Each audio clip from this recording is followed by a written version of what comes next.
Hello, our story today is Mark 9:14 to 32, and it's entitled All Things Possible. There you are, his father whispered as he held his boy's face in his hands. He stared deeply into his son's eyes, clear and shining for only an instant, and then through tears. Oh, how I've missed you, my son. The boy's eyes held his, and his face lit up with a smile. The boy wrapped his arms around his father's waist and lay his head on his shoulders. Oh, Appa. Ooh, it was heaven for a moment. And then the darkness crept back, seeping in around the edges of the boy's beautiful dark eyes until they were once again overtaken by a flat, blank stare. His face went slack, and then a scream followed by a hellish outburst that was all too familiar. Those joyous moments were so rare and beautiful. The father desperately clung to them. They gave him the will to take another step, to keep hoping, to just hold on. Sometimes when the day seemed especially dark, he would call up a memory of one of those sweet days when his son's demon granted him a brief reprieve, and doing so helped the father stay sane. Shaking his head clear, the father returned his attention to the crowd surrounding them. Rabbi Jesus' disciples, red-faced, anxious, and frustrated on one side, and across from them the local teachers of the law were loudly pontificating. All around them the crowd had gathered to watch the show. This father and his boys were stage center and silent players in a tragedy. The boy's eyes were blank beneath his furrowed brow. Dark curls swept the collar of his robe and framed the beautiful face where day by day the more angular lines of a young man were replacing the soft contours of boyhood. A large burn scar, shiny folded layers of pink and tan, covered his right temple and stretched from ear to his eye. It was only one of the many scars on his body. Scars covered his arms, legs, feet, and hands. A large red scar dripped across his upper back like crimson ink spill. The father glanced down at his son's hand in his. The boy stood completely unresponsive, except for the white-knuckle grip he kept on his daddy's hand. Perhaps it was a sign that somewhere deep down the boy understood who his father was, maybe even drew comfort from his presence. The father noticed how large his son's hand had become. He had grown bigger and stronger by the day, and so each time the spirit threw his son into the fire or to the water, his father found it more and more difficult to restrain him. The father also noticed the scars on his own hands, testimony of the countless times he had reached into flames of fire to save his son. And there they stood, one burned, scarred hand clinging tightly to another, and the crowd roared around them, debating theology and the hopelessness of the situation. But the son remained unresponsive, as though he heard nothing. Reaching out to gently caress the scarred hand he held in his own, the father fought back tears. It had not always been this way. At one time, he had held great hope for his firstborn son, before the darkness descended on the happy, affectionate toddler, before the father realized this tormented, sick boy would be his only son. The voice of one of the teachers of the law broke through the father's reverie. Of course we could not cast out the spirit of the boy. It is preposterous to even try. To cast out an evil spirit, it is necessary to first obtain the name of the spirit. This is a deaf and mute spirit. It is therefore quite impossible to ask for its name.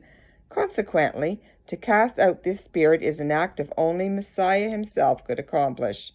The boy's situation is quite hopeless. Hopeless. Oh, no other word could have been more associated with this boy, and the father was ashamed to admit that much of the time he himself had been the one to give life to the word. The word stalked his footsteps, haunted his dreams, and silenced his prayers. It looped in his hand over and over again until he thought he would lose his mind. There were even times in the dark of night that he and his wife had said the word aloud through the exhausted tears. Hopeless. They shouldn't have come. Then a voice broke into his despair. "What are you arguing with them about?" someone said. Jesus had arrived to find the chaos of the crowd.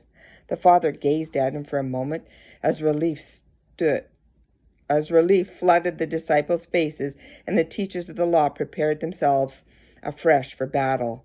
But neither group was afforded a chance to speak. The desperate father, in the midst of all, was too anxious to reach the rabbi who healed.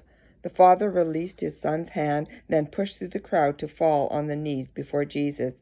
"Rabbi, I beg you, please, take a look on my son. He's my only child, and he's possessed with spirits that afflict him with seizures. He screams and falls on the ground and foams at the mouth and becomes rigid. And the spirit also throws him into the fire and water to try and kill him. It almost leaves him and is completely destroying him before our eyes. I begged your disciples to help him, but they could not." "You unbelieving generation," Jesus replied. "How long shall I stay with you? How long shall I put up with you? Bring the boy to me." But just as the father began leading the son to Jesus, he felt the boy's grip slacken and fall away, and his heart sank. "No!" He turned to look at his son. A slow, gleeful smile crossed the boy's face before he tilted his head back and screamed. The boy fell on the ground, and the father fell with him, trying to protect his son's head as it thrashed back and forth. The father reached out with the edge of his robe to wipe away first the foam from the boy's mouth, and then the blood that came as his son bit his tongue in the midst of the seizure. The father held his face close to his own son's and whispered words of comfort, but all to no avail. Jesus knelt down beside them and placed a hand on the man's shoulders. "How long has he been like this?" Tears streamed down the father's face.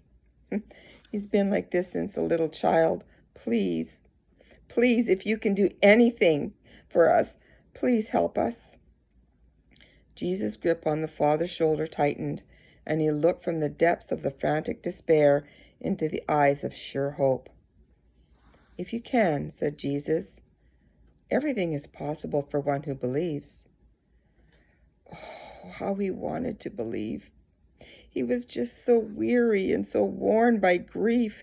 He had so little strength left. The father's body shook with sobs as he cried, "I do believe. Please help me overcome my unbelief." Jesus looked up to see the crowd running to the scene, and then turning back to the boy, and did what the teachers of the law insisted only Messiah could do. "You deaf and mute spirit," he said, "I command you, come out of him and never enter into him again." The boy screamed and convulsed again, and then the spirit was gone, and the boy was utterly still. "He's dead," someone in the crowd proclaimed. But Jesus reached out and took the boy's hand and helped him to his feet. The boy turned to his father with clear and shining eyes, and then a smile broke through his father's tears. The boy returned it. The father took his child's face in his hands. "Oh, how I've missed you, son." It was a moment rare and beautiful. The boy would never be lost again. Hope had come to stay. Messiah, nothing is too hard for you. And please give me the faith to trust you, even when everything I see and hear declares that all hope is lost. And enter into the midnight of my despair, compassionate Christ. I believe. Help my unbelief. Thank you for listening, and have a wonderful day.